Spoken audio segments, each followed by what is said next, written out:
konflik ini disadari ataupun tidak, diakui ataupun tidak oleh oknum, diawali dari oknum Habib yang selalu merendahkan ulama dan kiai pribumi. Saya sampaikan ini bukan provokasi tapi kenyataan gitu.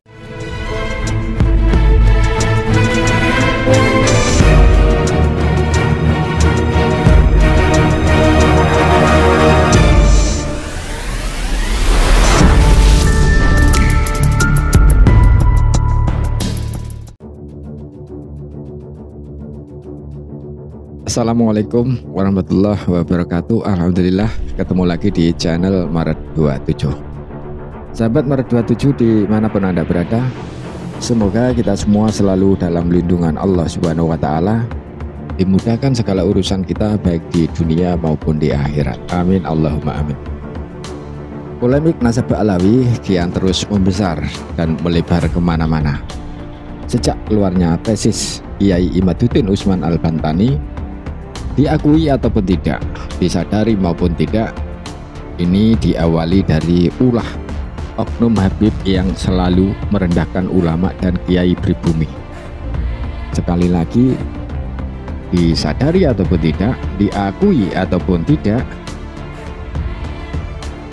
ini diawali dari oknum Habib yang merendahkan kiai pribumi, sehingga menimbulkan reaksi yang luar biasa, hingga wajar kalau banyak yang mempertanyakan keabsahan nasab Alawi itu benar-benar menyambung ke Kanjeng Nabi Muhammad SAW atau tidak. Ya, karena itu tadi, dari ulah oknum-oknum Habib yang selalu merendahkan kiai pribumi. Ini fakta ya yang terjadi awal mula polemik nasab Alawi ini. Kita simak video berikut ini. Pada kesempatan malam hari ini saya akan serius membahas dua poin. Yang pertama yang ingin saya bahas adalah kajian dari polemik nasab yang terjadi pada saat ini yang masih rame. Sebelum lebih jauh kita bahas, perlu saya sampaikan, Pondok Unik Nusantara pimpinan Abuya Mama Gufron, kita tidak pernah memihak kelompok A, B, C, D dan lain sebagainya. Itu yang harus dipahami. Abuya Mama Gufron selalu mengajak kepada kita terus menebarkan cinta kasih sayang dan menjaga keutuhan negara kesatuan Republik Indonesia. Jangan sampai dengan adanya problem-problem yang terjadi di bangsa kita ini mengkikis rasa nasionalis kita, lebih-lebih sampai berubah ideologi kita yang asalnya Pancasila menjadi ideologi yang bukan Pancasila. Na'udzubillahi min dzalik. Kenapa saya harus menyampaikan ini? Karena kemarin kan ada yang membahas begini, wah sekarang itu membahas nasab, padahal kita gak pernah bahas nasab. Mungkin baru kali ini saya ingin memberikan ketegasan, biar orang yang beranggapan praduga lain-lain ini biar memahami gitu. Kedudukan pesantren unik yang dipimpin oleh Abuya ini, beliau tetap lurus menjaga negara kesatuan Republik Indonesia. Adapun fenomena yang terjadi mengenai tentang nasab, ini perlu kita sampaikan. Tadi saya mencoba mendengarkan dari apa yang disampaikan oleh Kiai Haji Imaduddin dan Kiai Haji Buya Qurtubi. Ini sama-sama Banten. Saya kaji, saya pahami dari narasi-narasi beliau. Sebenarnya kita harusnya sedih, karena dengan adanya polemik nasab ini justru yang diadu domba adalah ulama-ulama kita. Yang diadu domba ini adalah ulama Nusantara. Setelah kita simak, kita cermati, jelas ya apa yang disampaikan dalam video tadi, bahwasannya Pondok Unik Nusantara pimpinan Abuya Mama Gufron tidak berpihak kelompok A, B, C ataupun D. Abuya Mama Gufron terus mengajarkan selalu untuk menebarkan cinta kasih sayang dan menjaga keutuhan negara kesatuan Republik Indonesia. Ya, saya kira jelas apa yang disampaikan di dalam video tadi. Kita lanjut videonya. Nih saya catat beberapa poin. Adanya kajian tesis yang ditulis oleh Kiai Haji Imaduddin. Nah, kita menyampaikan ini bukan berarti kita berada di pihak mereka, tidak. Kita tidak berpihak kepada Ba'alawi dan juga kita tidak berpihak kepada kelompok mereka. Tapi di sini kita akan mengupas asal usul kejadian sampai terjadinya polemik hari ini. Yang sampai hari ini yang saya katakan justru menjadi permusuhan antar pribumi. Itu yang harus kita cerdas memahami. Kira-kira saya tanya, kita sebagai pribumi, kalau kita diadu domba oleh orang luar, kira-kira ridho apa tidak? Kemudian dengan adanya polemik ini, kiai-kiai pribumi saling menghujat, saling menjatuhkan, kira-kira yang tepuk tangan siapa? Orang lain yang tepuk tangan. Ini yang harus kita pahami betul. Poin pertama, kenapa polemik ini sampai membesar dan sampai keluar tesis dari Kiai Haji Imaduddin? Yang pertama, konflik ini disadari ataupun tidak, diakui ataupun tidak oleh oknum, diawali dari oknum Habib yang selalu merendahkan ulama dan kiai pribumi. Saya sampaikan ini bukan provokasi, tapi kenyataan gitu. Nanti dikira, wah kalau begini berarti ini pro Kiai Imad. Ini orang yang gagal paham. Saya ajak berpikir jernih, cerdas dalam memahami hal ini. Jangan sampai berkepanjangan ini sehingga menjadi permusuhan antara ulama-ulama kita. Yang tepuk tangan orang lain, kita loh justru malah ditertawakan sama orang-orang. Akhirnya sekarang kita lihat yang pecah ulama-ulama kita ini secara keutuhan ukhuwah saja, secara watoniyah sudah hancur. Sudah jelas ya bahwa polemik ini seakan-akan seolah-olah seperti adu domba antara kiai pribumi dan kiai pribumi. Seperti adu domba kiai-kiai Nusantara. Adanya tesis Kiai Imaduddin Usman Al-Bantani yang mempertanyakan keabsahan nasab Ba'alawi, seharusnya ini adalah kewajiban dari pihak Ba'alawi untuk menjawab tesisnya Kiai Imad. Tetapi yang ada malah Kiai pribumi seperti dibenturkan dengan Kiai pribumi. Framingan atau narasi-narasi yang disengaja ataupun tidak, ini seolah-olah Kiai Imad ini dicap atau dinarasikan sebagai pembenci dzurriyyah Nabi atau pembegal nasab. Padahal sebenarnya tidak seperti itu ya. Ini hanya framingan atau narasi-narasi yang banyak beredar di media sosial untuk mengadu domba kiai-kiai Nusantara. Sebelum kita lanjut videonya, jangan lupa tulis komentar di bawah video ini ya, sahabat Maret 27. Jangan lupa kita simak videonya hingga selesai agar tidak gagal paham. Saya ulangi, poin pertama, konflik ini terjadi sampai adanya narasi tesis Kiai Haji Imad ini bermulai dari oknum Habib yang selalu merendahkan ulama dan kiai pribumi. Satu.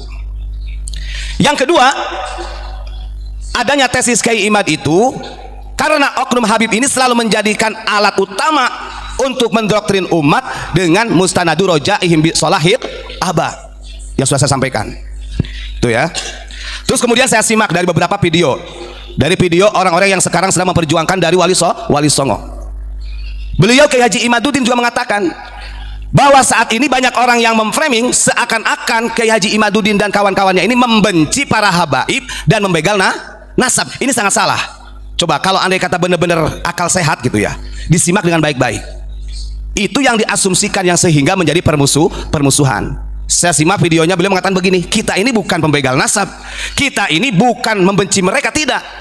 Karena ini dimulai oleh mereka yang selalu merendahkan pribumi, maka saya mempertanyakan secara tesis keabsahan daripada intisabnya kepada baginda Rasulullah.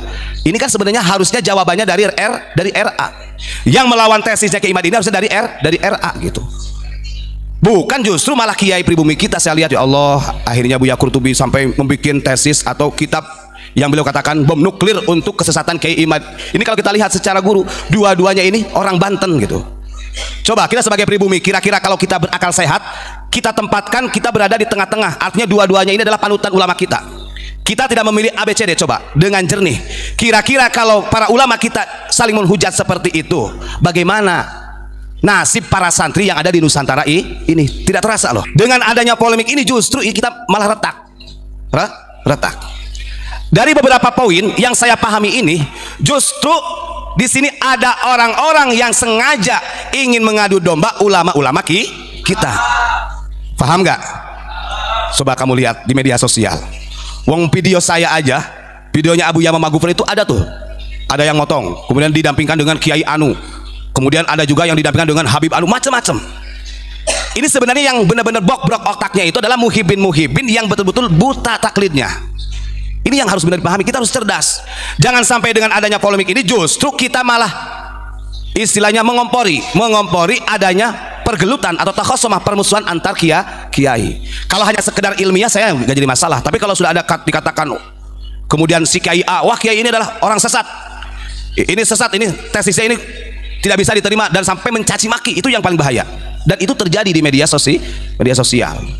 Makanya di sini Abu Yamamah Ghufron mengajarkan kepada kita bagaimana nih supaya, karena ujung-ujungnya satu, betul kata Abu Ya nih, ketika hal ini tidak bisa diselesaikan dan dimanfaatkan oleh orang-orang yang memang ingin merubah Pancasila, Indonesia berubah. Percaya atau tidak tinggal disaksikan, betul kata Abu Ya. Makanya Abu Ya mau dihujat bagaimanapun beliau nggak mau menghiraukan, karena ini ada problem yang besar yang sebenarnya tidak disadari oleh kita sebagai santri, warga masyarakat biasa, sipil, militer dan lain sebagainya. Ini ada orang yang sengaja ingin menghancurkan NKRI. Saya kira mungkin masyarakat sudah cerdas siapa mereka di situ.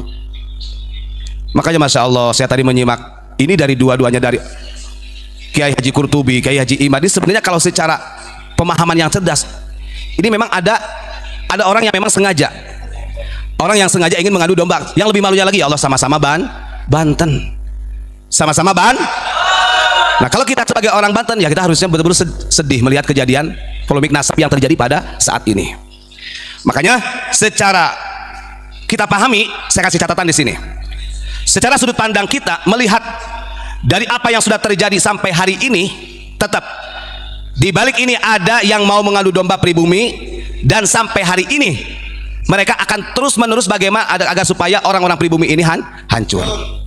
Makanya wajar kalau kita membela ulama-ulama pribumi. Jangan sampai ulama pribumi ini diadu domba kemudian menjadi pecah belah. Ada yang kadang-kadang saya bikin heran, ketika di saat orang-orang yang lain merendahkan kiai kampung, merendahkan orang pribumi, kok tidak dikatakan provokasi. Tapi kalau kita menyampaikan seperti ini dan kita memperjelas agar supaya warga masyarakat ini bergotong royong, bersatu padu untuk mengangkat ulama-ulama pribumi, justru dikatakan provokasi. Ini kan sudah salah, nalar yang salah.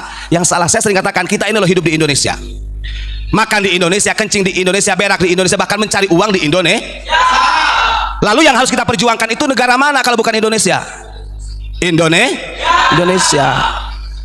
Nah, ini yang betul-betul yang sangat dikhawatirkan oleh Abu Yamamah Ghufron ternyata terjadi. Makanya Abu Yamamah Ghufron mau dihujat, diomong siapapun itu, lurus aja. Karena di sini ada poin besar yang jangan sampai keutuhan negara kesatuan Republik Indonesia ini menjadi berubah. Benih-benihnya sudah terlihat. Saya ulangi lagi yang pertama tadi. Poin pertama yang menjadikan problem besar ini dimulai oleh oknum Habib yang selalu merendahkan ulama-ulama kiai pribumi, dan itu bukan omong kosong, itu nyata. Wajarlah kalau pribumi sampai istilahnya bergerak gitu. Makanya kalau kita lihat, oh betul juga ini yang disampaikan oleh para ulama-ulama sepuh dulu. Pentingnya menjaga lisan, pentingnya saling menghormati.